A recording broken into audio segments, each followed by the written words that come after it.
আসসালামু আলাইকুম, শুভেচ্ছা, স্বাগতম। সম্মানিত দর্শক, এখানে একটা দুঃখজনক সংবাদ যে একটা রোড অ্যাক্সিডেন্ট হয়েছে। সেখানে ঈদ যাত্রায় সড়কে একই পরিবারের 4 জন সহ মারা গেছে এবং একজন সমন্বয়ক এখানে আছে। তো ওই ব্যাপারে নিয়ে সংবাদ প্রথম আলো করছে আর কি, ছাপাইছে। ঈদের আনন্দযাত্রা সড়কই শেষ, পরিবারের 5 জনের মধ্যে 4 জনের মৃত্যু। দুঃখজনক। রাজধানীর মিরপুরের বাসিন্দা রফিকুল ইসলাম শামীম ও লুৎফুন্নাহার দম্পতি ঈদের ছুটিতে 3 মেয়ে প্রেমা, আনিশা ও লিয়ানাকে নিয়ে বেড়াতে যাচ্ছিলেন কক্সবাজারে। ওই যাত্রার সঙ্গে ছিলেন তাদের ভাগ্নি তানিফা ইয়াসমিনও। পরিকল্পনা ছিল কক্সবাজার সমুদ্র সৈকতে সবাইকে নিয়ে ঘুরবেন এবং ঈদের আনন্দ উপভোগ করবেন। কিন্তু তাদের এই আনন্দ ভ্রমণ পরিণত হয়েছে বিষাদে। কক্সবাজারে যাওয়ার পথে সড়ক দুর্ঘটনায় মারা গেছেন রফিকুল ইসলাম সহ তার পরিবারের 5 সদস্য। আরেকজন মুমূর্ষু অবস্থায় হাসপাতালে চিকিৎসাধীন। স্বজনেরা বলছেন, ঈদের আনন্দে যে মৃত্যুর মিছিল হয়ে উঠবে তা কেউ কল্পনাও করতে পারেনি। গতকাল বুধবার সকালে কক্সবাজার থেকে চট্টগ্রামগামী একটি যাত্রীবাহী বাসের সঙ্গে কক্সবাজারগামী মাইক্রোবাসের সংঘর্ষ হয়। চট্টগ্রামের লোহাগাড়ার চুন্তি জাঙ্গালিয়া এলাকায় এ দুর্ঘটনা ঘটে। এতে ঘটনাস্থলেই নিহত হন মাইক্রোবাসে থাকা রফিকুল ইসলাম, তার স্ত্রী লুৎফুন্নাহার, ছোট মেয়ে লিয়ানা ও ভাগ্নি তানিয়া ইয়াসমিন। হাসপাতালে নেওয়ার পর মারা যায় মেজো মেয়ে তানিশা।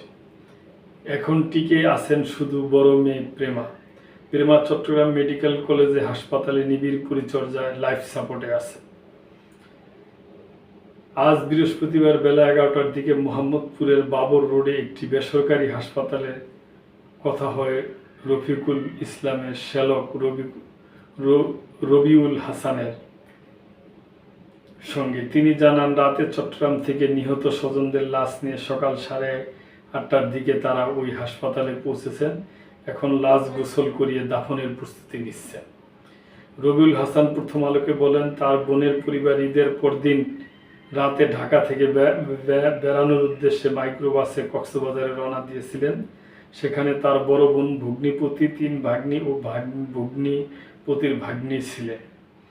রবিউল হাসান বলেন, গতকাল দুপুর 12টার দিকে প্রথমে সড়ক দুর্ঘটনায় কিছু ভিডিও সামাজিক যোগাযোগ মাধ্যমে দেখি, কিন্তু প্রথমে শনাক্ত করতে পারছিলাম না। পরে আরও কিছু ছবি ভিডিও দেখতে পাই। বেলা 2টার দিকে স্থানীয় পুলিশের সহায়তায় বিষয়টি আমরা নিশ্চিত হতে পারি। রকিবুল ইসলাম একটি তৈরি পোশাক কারখানায় কর্মরত ছিলেন। তার বোন ছিলেন গৃহিণী। মেজো ভাগ্নি 2য় শ্রেণীতে পড়াশোনা করত। ছোটটি স্কুলে ভর্তি হয়নি। সড়ক দুর্ঘটনায় গুরুতর আহত হয়ে মেডিকেল কলেজ হাসপাতালে চিকিৎসাধীন আছেন রফিকুলের বড় মেয়ে প্রেমা। সেখানে তার সঙ্গে আছেন তার ছোট মামি জেসমিন রহমান। তিনি প্রথম আলোকে বলেন, মা, বাবা ও 2 বোনের সবাই মারা গেল, পরিবারের কেউ তো আর বেঁচে নেই। এখন যদি আল্লাহ মেয়েটিকে বাঁচিয়ে রাখে, এটাই কামনা, আর তো কিছু চাওয়ার নেই। প্রেমার জন্য সবার কাছে দোয়া চেয়ে চিকিৎসকের বরাত দিয়ে জেসমিন প্রথম আলোকে বলেন, ভাগ্নির অবস্থা খুবই খারাপ, ঢাকায় যে নিয়ে যাব সে অবস্থাও নেই। হাসপাতালে ভর্তির পর থেকে এখনো কোনো রেসপন্স করেনি সে। দুর্ঘটনায় নিহত রকিবুল ইসলামের ভাগ্নি তানিয়া ইসলামের ভাই মোহাম্মদ সাকিব, তার বোনকেও বাবর রোডের ওই হাসপাতালে গোসলের জন্য আনা হয়েছে। সেখানেই তিনি প্রথম আলোকে বলেন, মিরপুর আইডিয়াল কলেজ থেকে তার বোন উচ্চ মাধ্যমিক শেষ করেছিলেন। ঈদের ছুটিতে মামার বাড়ির সঙ্গে কক্সবাজার বেড়াতে যাচ্ছিলেন। এর আগেই পথে তাদের মাইক্রোবাস দুর্ঘটনার কবলে পড়ে। হাসপাতালে মিরপুরের বিভিন্ন থানার বৈষম্য বিরোধী ছাত্র আন্দোলনের নেতাকর্মীরা ছিলেন। তারা জানান, তানিফা ইয়াসমিন জুলাই আগস্ট গণঅভ্যুত্থানে সক্রিয় ছিলেন। বৈষম্য বিরোধী ছাত্র আন্দোলন মিরপুর মডেল থানার সহমুখপাত্র ছিলেন তানিফা।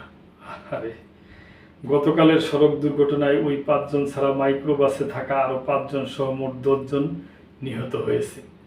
তারা হলেন রফিকুলের সহকর্মী দিলীপ বিশ্বাস ও তার স্ত্রী সাধনা মণ্ডল, আরও 2 সহকর্মী আশিস মণ্ডল ও মুক্তার আহমেদ এবং মাইক্রোবাসের চালক ইসুব আলী।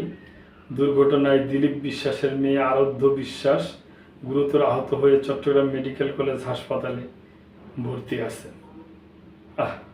দর্শক, খুবই দুঃখজনক ব্যাপার। এই যে প্রতিটা বছরই ঈদের ছুটিতে কিংবা বিভিন্ন ধরনের উৎসবে আমরা সবাই উৎসব করি ঠিকই, কিন্তু এই যে দুর্ঘটনায় কত মানুষের জীবন শেষ হয়ে যায় এবং অনেকের এই পরিপ্রেক্ষিতে অনেকের পরিবারে আজীবনের জন্য দুঃখর ছায়া নেমে আসে। তো দর্শক, আমরা আশা করব এই ব্যাপারে যথাযথ একটা ব্যবস্থা নেওয়া হবে যেন এরকম দুর্ঘটনাটা কমে দেশে আর যেন না হয়। এই এছাড়া আমাদের কি বলার আছে? আজকে এই পর্যন্তই। ভালো থাকবেন।